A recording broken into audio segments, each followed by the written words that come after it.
नमस्कार दोस्तों, स्वागत है आपका YouTube चैनल पर। जैसा कि आपको पता है कंप्यूटर की क्लास रेगुलर लग रही है और पीछे के टॉपिक हमने पढ़ लिए है। इनपुट पढ़ लिया, आउटपुट पढ़ लिया, कंप्यूटर का परिचय पढ़ लिया। आज दोस्तों हम नया टॉपिक लेके आए हैं और जिसमें से डेफिनेटली आपके एग्जाम में क्वेश्चन आते हैं और आएंगे ज़रूर। इम्पोर्टेंट टॉपिक है कंप्यूटर के सिलेबस का दोस्तों। तो आज दोस्तों हम उस टॉपिक को कंप्लीट करेंगे, बाकी जो बच जाएगा वो अगली क्लास में कंप्लीट करेंगे। लेकिन आज का टॉपिक रहेगा आपका इम्पोर्टेंट टॉपिक मेमोरी। क्या रहेगा दोस्तों? मेमोरी टॉपिक रहेगा।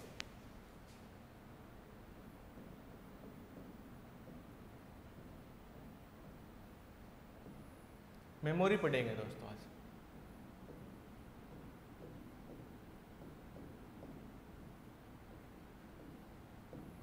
इस टॉपिक को कंप्लीट करेंगे, ठीक है। इसमें से क्वेश्चन आते हैं, डेफिनेटली आते हैं, ठीक है। तो आप इसको ध्यान से देखिएगा। मेमोरी को, मेमोरी मतलब होती है याददाश्त, जिसको हम बोल सकते हैं, ठीक है। और ये इंसान की भी होती है, ये कंप्यूटर की भी होती है, कुछ और अलग इलेक्ट्रॉनिक डिवाइस होती है उनकी भी होती है। इंसानों की हो सके कम होती है, या फिर हम यूँ कहें कि जो महत्वपूर्ण बातें होती है उन्हीं को इंसान याद रखता है। लेकिन कंप्यूटर के लिए ज़रूरी नहीं है, कोई भी महत्वपूर्ण हो या ना हो, कंप्यूटर उसको स्टोर रखता है। तो मेमोरी की अगर बात करें तो पहले मेमोरी कहते किसके, वो अगर हम बात करें तो मेमोरी बोलेंगे कैपेसिटी, जो स्टोर करने की जो क्षमता होती है, यानी कि डाटा स्टोर करने की क्षमता को क्या बोलेंगे? मेमोरी बोलेंगे। यानी कि कंप्यूटर में डाटा स्टोर करने की क्षमता को, डाटा स्टोर करने की क्षमता को क्या बोलेंगे? मेमोरी बोलते हैं, मेमोरी कहते हैं।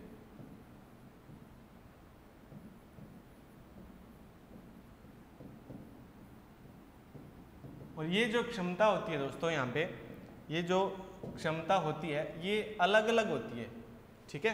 कंप्यूटर की भी अलग होती है, इलेक्ट्रॉनिक डिवाइस मोबाइल होते हैं उनकी भी अलग होती है, टैप रिकॉर्डर होती है उनकी भी अलग होती है, रेडियो भी है उनकी भी अलग अलग होती है, ठीक है। तो मेमोरी किसको बोलेंगे? कंप्यूटर में डाटा स्टोर करना। डाटा है मतलब समझ गए ना आप, जैसे वीडियो हो गया,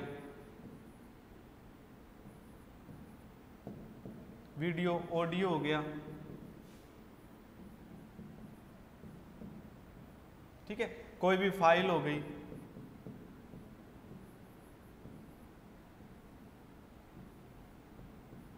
तो ये जो क्या, ये डाटा होते हैं, मतलब इनको स्टोर हम कर सकते हैं, कंप्यूटर के अंदर कर सकते हैं, ठीक है। तो ये इनकी जो क्षमता होती है उनको ही हम क्या बोलते हैं? उनको हम मेमोरी बोलते हैं, ठीक है। अब मेमोरी के जो भाग होते हैं वो कितने भागों में बांटा गया? मेमोरी को मुख्य रूप से दो भागों में बांटा गया। कितने भागों में? दो भागों में। मेमोरी के जो पार्ट होते हैं, मेमोरी टाइप, वो कितने होंगे दोस्तों? वो होंगे दो।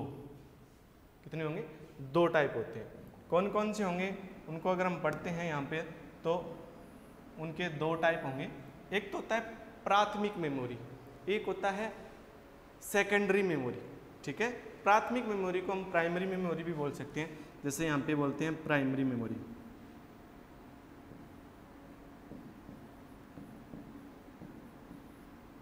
Primary memory. और दूसरी होती है दोस्तों कौन सी? Secondary memory.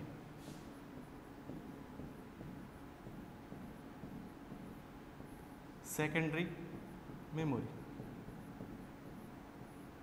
ठीक है दोस्तों। कौन सी होगी? मेमोरी टू टाइप होते हैं। एक तो होती है प्राथमिक मेमोरी, जिसको हम प्राइमरी मेमोरी भी बोलते हैं, एक होती है सेकेंडरी मेमोरी, ठीक है।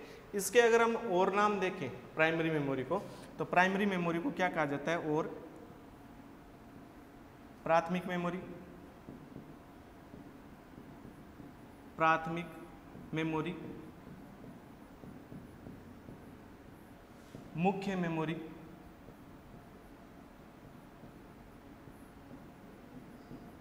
मुख्य मेमोरी,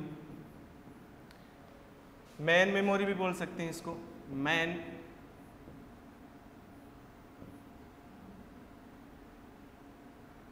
मैन मेमोरी, ठीक है। और इंटरनल मेमोरी भी बोलते हैं इसको, क्या बोलते हैं? Internal memory.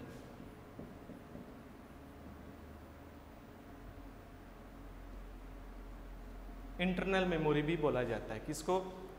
प्राइमरी मेमोरी को, प्राथमिक मेमोरी को क्या बोलते हैं? ये मेमोरी बोला जाता है। सेकेंडरी मेमोरी को हम बोल सकते हैं सहायक मेमोरी भी बोल सकते हैं। क्या? सहायक मेमोरी, सहायक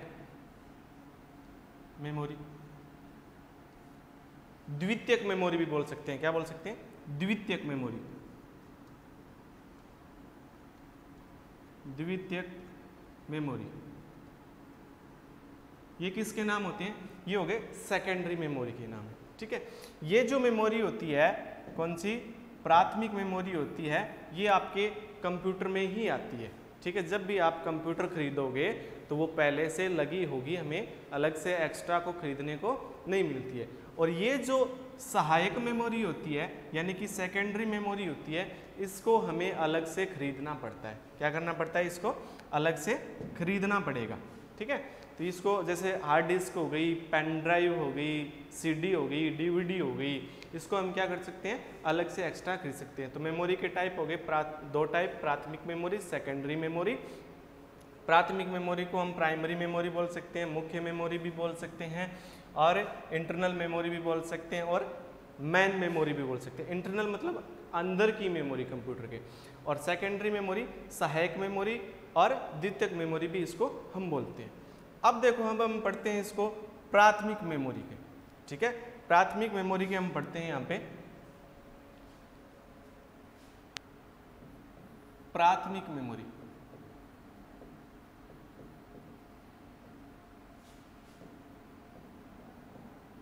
प्राथमिक मेमोरी, ठीक है। इनके नाम तो हमने पढ़ लिए। नाम की अगर हम बात करें तो इनके नाम होते हैं, ये नाम होते हैं प्राथमिक memory, primary memory, main memory और इंटरनल मेमोरी होती है। अब देखो इसमें प्राथमिक मेमोरी, प्राथमिक मेमोरी ये जो मेमोरी होती है सबसे तेज मेमोरी होती है, ठीक है। इससे भी तेज होती है, लेकिन ये जो मेमोरी होती है ये तेज मेमोरी होती है। यानी कि जब हम कंप्यूटर में काम कर रहे होते हैं तो कंप्यूटर में मतलब कंप्यूटर कार्यशील है, काम कर रहा है, तो उसमें जो डाटा या जो फिर निर्देश होते हैं वो किस में सेव होते हैं? वो प्राथमिक मेमोरी में सेव होते हैं। यानी कि कोई भी हमने एप्लीकेशन बनानी चालू कर दी तो वो जो प्रोसेसिंग वो जो सेव हो रही है वो बनने किस में रही है? सेव डाटा जो स्टोर हो रहा है वो किस में हो रहा है? प्राथमिक मेमोरी में हो रहा है, ठीक है। और तेज मेमोरी होती है, ठीक है। अब देखो इसमें हम पढ़ते हैं कि इसको प्राथमिक मेमोरी ही क्यों कहा जाता है, प्राइमरी मेमोरी ही क्यों कहा जाता है? इसकी कोई ना कोई तो प्राथमिकता होगी जिस वजह से इसको हम प्राथमिक मेमोरी कहते हैं। मतलब अब आपको पता है जैसे कि सीपीयू जो है वो कहाँ पे होता है? सीपीयू मदरबोर्ड पे होता है, यहाँ पे होता है। ये मदरबोर्ड हो गया, मदर बोर्ड, यहाँ पे ये सीपीयू हो गया, ठीक है। और सीपीयू के पास में ये क्या हो गई? ये हो गई प्राथमिक मेमोरी, यानी कि जस्ट सीपीयू के नज़दीक होती है, ठीक है। सीपीयू के एकदम नज़दीक होती है, इसलिए इसको प्राथमिक मेमोरी कहा जाता है, मुख्य मेमोरी भी कहा जाता है, ठीक है दोस्तों। आगे ना ये समझ में। अब देखो इसमें प्राथमिक मेमोरी जो होती है वो कितने प्रकार की होती है? इस प्राथमिक मेमोरी को हम बिल्ट मेमोरी भी बोलते हैं। क्या बोलते हैं? बिल्ट मेमोरी, बिल्ट मेमोरी भी कहा जाता है। क्या कहा जाता है? बिल्ट मेमोरी भी कहा जाता है। अब देखो इसमें और प्राथमिक मेमोरी जो होती है उसके पार्ट कितने हैं? प्राथमिक मेमोरी के भी दो भाग होते हैं। कौन कौन से भाग होंगे? प्राथमिक मेमोरी के भाग होते हैं, देखो इसमें दो भाग होते हैं। एक तो होता है इसका एसरेम, इसमें होता है रेम और रोम, रेम और रोम। एक तो होगा रेम और दूसरा आ गया रोम,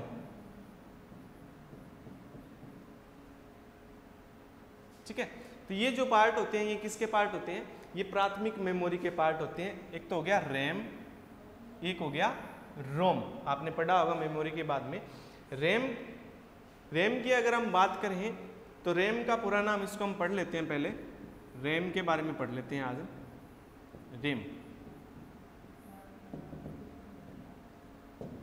रैम किसको बोलते हैं, रैम की फुल फॉर्म की अगर हम बात करें तो फुल फॉर्म होती है रैम की रैंडम एक्सेस मेमोरी। क्या होती है, रैंडम एक्सेस मेमोरी।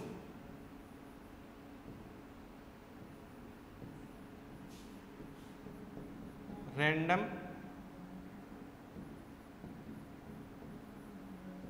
एक्सेस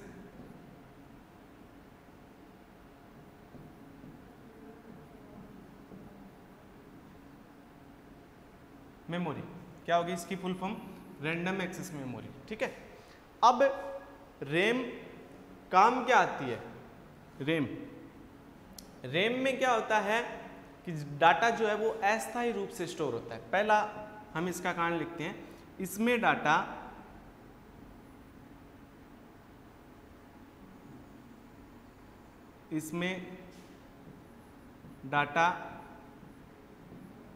अस्थायी रूप से स्टोर होता है, अस्थायी स्टोर होता है।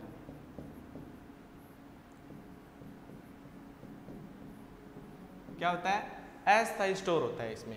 और दूसरा अगर एग्जांपल की बात करें, अस्थायी स्टोर क्यों होता है ये भी हम पढ़ेंगे।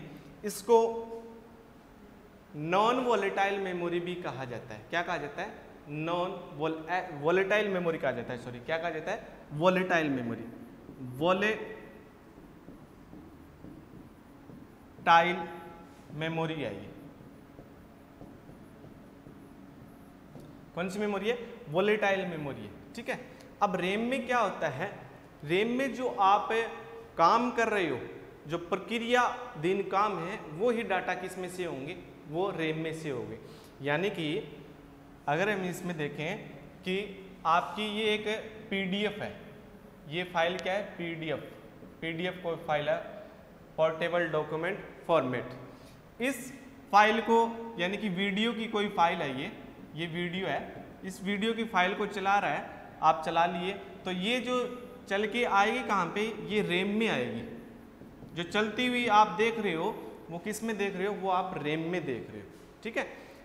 और उसके बाद में क्या होता है, अगर आप ये रैम में आप देख रहे हो और इस वीडियो को देखने के बाद में ये वापस कहाँ पे चली जाती है, ये सेकेंडरी मेमोरी में चली जाती है। किसमें चली जाती है, ये रोम में चली जाती है।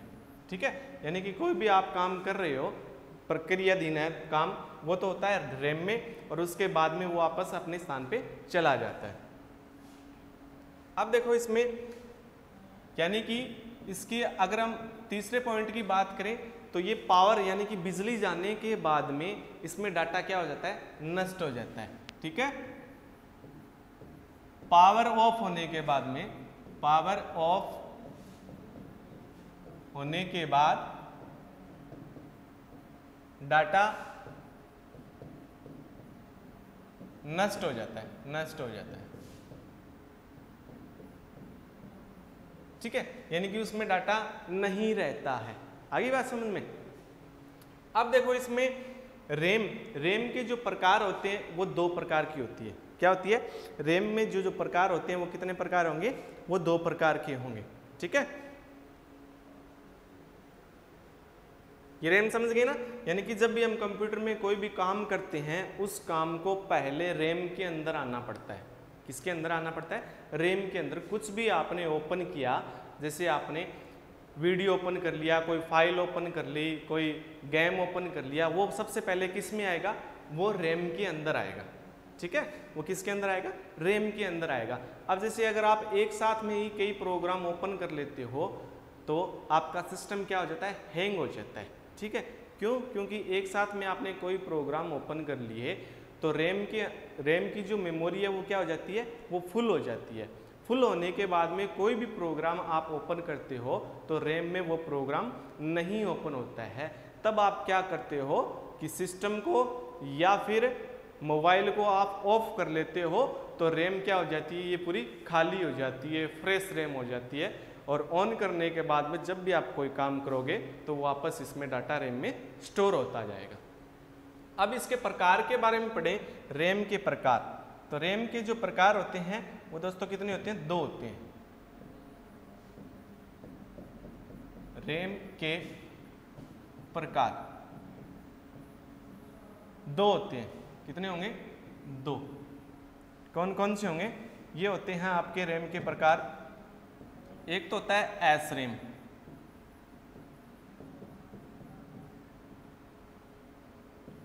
ठीक है। एक होता है आपका D RAM,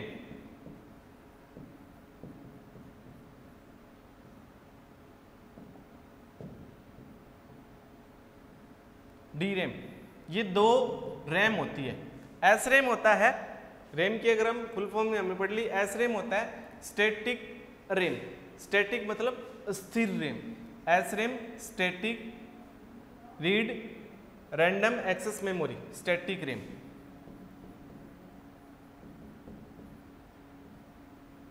static RAM, RAM की होगी रीड ओनली मेमोरी। और डी रैम क्या होता है, डायनेमिक रैम। क्या होता है, डायनेमिक रैम।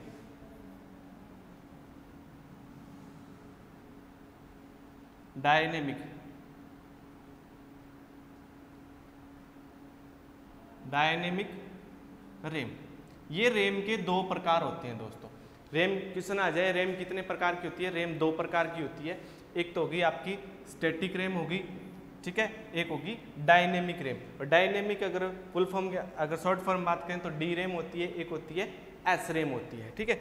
ये तो हो गई गतिज, गतिज रैम, गतिज रैम। और ये हो गई स्टैटिक मतलब स्थिर रैम। क्या होगी, स्थिर रैम होगी, ठीक है। अब इसके बारे में हम पढ़ लेते हैं, ठीक है। इसके बारे में देखो, एस रैम। एस रैम मैंने आपको बता दिया फुल फॉर्म स्टैटिक रैम होती है, स्थिर रैम होती है। यानी कि इसके अंदर जो डाटा है वो परमानेंट रूप से स्टोर रहता है, ठीक है। क्या रहेगा, परमानेंट स्टोर रहेगा, परमानेंट स्टोर रहेगा। क्या रहेगा, डाटा इस रैम में परमानेंट स्टोर रहता है। यानी कि इस रैम को बार बार रिफ्रेश करने की आवश्यकता नहीं होती है। क्या नहीं होती है, इसको बार बार रिफ्रेश करने की आवश्यकता नहीं होती है। ये ध्यान रखना, ये इंपॉर्टेंट है। क्वेश्चन आ जाए किस रैम को बार बार रिफ्रेश करने की आवश्यकता नहीं होती, तो एस रैम को, स्टैटिक रैम को, इसको बार बार रिफ्रेश करने की जरूरत नहीं होती है। ये ध्यान रखना, ये इंपॉर्टेंट है। यानी कि इसमें जो डाटा है वो परमानेंट रूप से स्टोर रहेगा किसमें, एस रैम में, और इसको बार बार रिफ्रेश करने की आवश्यकता नहीं होती है। यानी कि इसके जो अवयव है, इसके जो भाग है, उनको रिचार्ज यानी कि चार्ज करने की जरूरत नहीं होती है, ठीक है। दूसरी हम पढ़ें यहाँ पे इसमें D RAM, D RAM, dynamic RAM. क्या होता है, डायनेमिक रैम, डायनेमिक,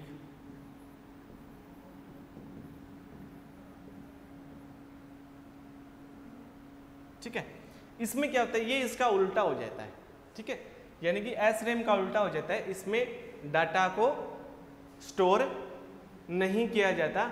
यानी कि इस रैम में क्या होता है, डायनेमिक रैम में बार बार इसको रिफ्रेश करने की जरूरत पड़ती है। क्या पड़ती है, इसको बार बार रिफ्रेश करने की जरूरत पड़ती है। किस रैम को, डायनेमिक रैम को, ठीक है। यानी कि डाटा को लगातार रखने के लिए रिफ्रेश चार्जेस की आवश्यकता इसमें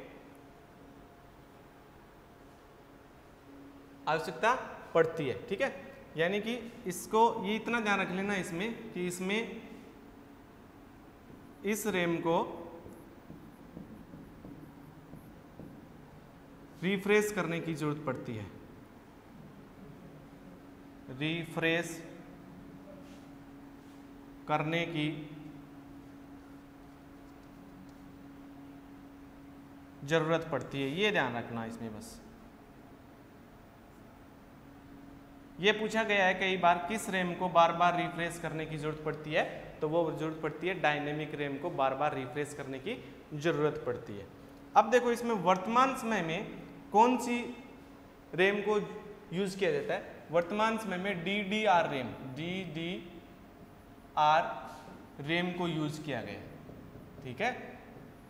DDR रैम यानी कि एक तो होगी डायनेमिक रैम, और डायनेमिक रैम से जो तेज रैम होती है वो होती है स्टैटिक रैम होती है और महंगी भी होती है।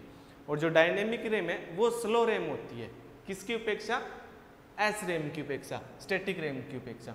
तो इसमें जो वर्तमान समय में जो यूज की जा रही है वो रैम है DDR RAM, double data rate, double data rate, double data rate. ये जो रैम है वो वर्तमान समय में, मतलब जो डायनेमिक रैम से उससे और ज़्यादा अधिक की डाटा जिसमें आज के वो यूज़ की जा रही है, डबल डाटा रेट यूज हो रही है। तो ठीक है दोस्तों, तो ये जो थे रैम के जो दो प्रकार पढ़े थे हमने, स्टैटिक रैम पढ़ा था और डायनेमिक रैम पढ़ा था। रैम आपको पता है मेमोरी रैम अस्थिर है, ठीक है, और इसमें एक प्रकार होता है, एक रोम भी होता है, ठीक है। तो आज हमने क्या पढ़ा, आज रैम के बारे में पढ़ा, कल हम इसमें पढ़ेंगे रोम के बारे में पढ़ेंगे, ठीक है।